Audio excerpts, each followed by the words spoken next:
नाशिकच्या तपोवनात शिंदेंच्या शिवसेनेनं आंदोलन केलं. वृक्षतोडीवरनं शिंदेंची शिवसेना आक्रमक झाली. सिंहस्थ कुंभमेळ्यात साधुग्राम उभारण्यासाठी 1800 पेक्षा अधिक वृक्षतोडीच्या निर्णयाला शिवसेनेनं विरोध केला.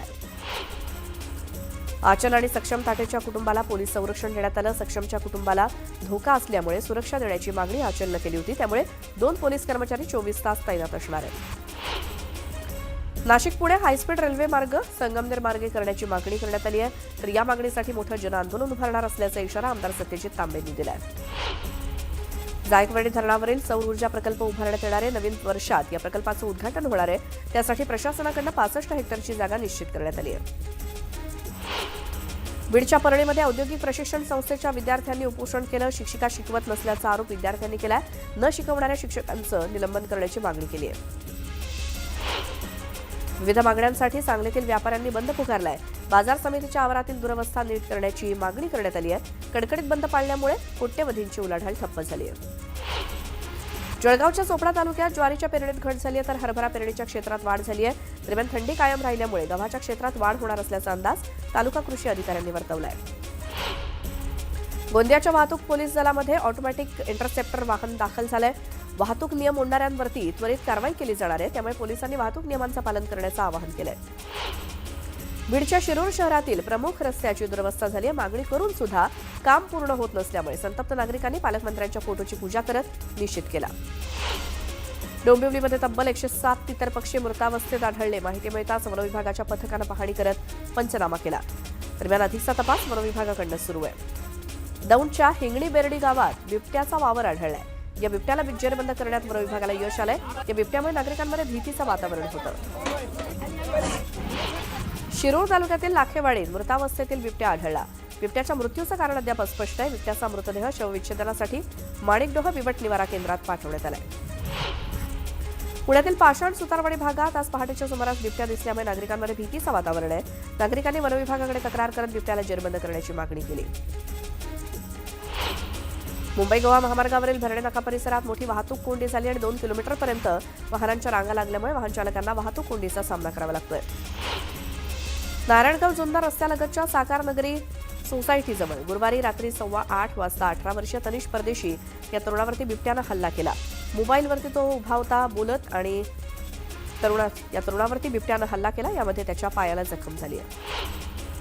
वाशिम जिल्ह्यात शिक्षकांनी टीईटी सक्तीला विरोध केलाय. शाळा बंद ठेवत आदेश मागे घेण्याची मागणी शिक्षकांनी केली आहे. तर शाळा बंद असल्यामुळे विद्यार्थ्यांना मोठा फटका बसतोय. जळगाव जिल्ह्यातील शिक्षकांनी टीईटी सक्तीला विरोध केलाय. शाळा सुरू ठेवत काळ्या फिती बांधून संपाला पाठिंबा दिलाय. तातडीनं मागण्या पूर्ण करण्याची मागणी करण्यात आली आहे. कर्जत तालुक्यात आजच्या संपावरनं शिक्षकांमध्ये फूट पडली आहे. संपात 196 शाळेच्या शिक्षकांनी सहभाग घेतलाय. तर 75 शाळांमधील शिक्षक संपात सहभागी झालेले नाही. टीईटी सक्तीच्या विरोधासह विविध मागण्यांसाठी शिक्षकांनी संप पुकारला. बीड जिल्ह्यात टीईटी सक्तीला शिक्षकांनी विरोध केलाय. टीईटी निर्णयाविरोधात बीड जिल्ह्यातील 500हून अधिक शाळा आज बंद होत्या. तर तातडीने हा निर्णय शिथिल करण्याची मागणी करण्यात आली आहे. शिक्षक पात्रता परीक्षा अनिवार्य केल्याच्या विरोधात शिक्षक हिवाळी अधिवेशनात मोर्चा काढणार आहेत. 9 डिसेंबरला शिक्षकांकडून विधिमंडळावरती आंदोलन केलं जाणार आहे. टीईटी सक्ती विरोधात तसंच संच मान्यता निकषांच्या विरोधात जोगेश्वरीतील शिक्षण निरीक्षण कार्यालयासमोर निदर्शनं करण्यात आली. कायद्यात सुधारणा करण्याची मागणी यावेळी करण्यात आली. अमरावती जिल्ह्यात 12 संघटनांच्या हजारो शिक्षकांनी आंदोलनात सहभाग घेतला. या आंदोलनात सहभागी होण्याचं आवाहन करत शिक्षक आणि शिक्षकेतर संघटना समन्वय समितीकडून निवेदन जारी करण्यात आलं. छत्रपती संभाजीनगर जिल्ह्यातील 3000 शाळा बंद असून आज 19,000 शिक्षक मोर्चात सहभागी झाले. छत्रपती संभाजीनगरच्या क्रांती चौकातनं जिल्हाधिकारी कार्यालयापर्यंत भव्य मोर्चा काढण्यात आला. पुण्यातील शिक्षकांच्या आंदोलनात 28 संघटना सहभागी झाल्या. टीईटी रद्द करावी आणि पेन्शन लागू करावी या प्रमुख मागण्यांसाठी जिल्हाधिकारी कार्यालयावरती मोर्चा काढण्यात आला.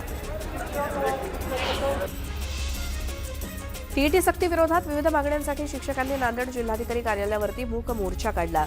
विविध शिक्षक संघटनांनी या मोर्चात सहभाग घेतला. जळगावातील बाजार समिती आणि दाणा बाजार मार्केट बंद आहे. दरम्यान या बंदचा व्यापार समितीनं निषेध केलाय.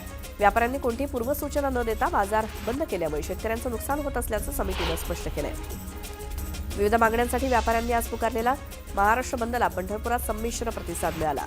काही किराणा दुकानदार आणि आडत व्यापाऱ्यांनी हा बंद पाळला, तर उर्वरित व्यापाऱ्यांनी सर्व व्यवहार सुरू ठेवले. कृषी उत्पन्न खरेदी विक्री अधिनियम 1963 मधील कालबाह्य तरतुदी रद्द करून नवा कायदा लागू करण्याच्या मागणीसाठी राज्यातील व्यापारी संघटनांनी आज बंद पुकारलाय. या बंदला छत्रपती संभाजीनगर शहरातील जाधववाडी कृषी उत्पन्न बाजार समितीमधल्या 1000 व्यापाऱ्यांनी पाठिंबा दिला. तो सोलापूर कृषी उत्पन्न बाजार समितीमधील विविध मागण्यांसाठी व्यापारी संघटना संपात सहभागी झाल्या. सोलापूरसह जिल्ह्यातील 11 बाजार समित्यांमधील 6000 व्यापारी संपावर गेले. सोलापूर कृषी उत्पन्न बाजार समितीच्या 800 परवानाधारक व्यापारी संपात सहभागी झाले.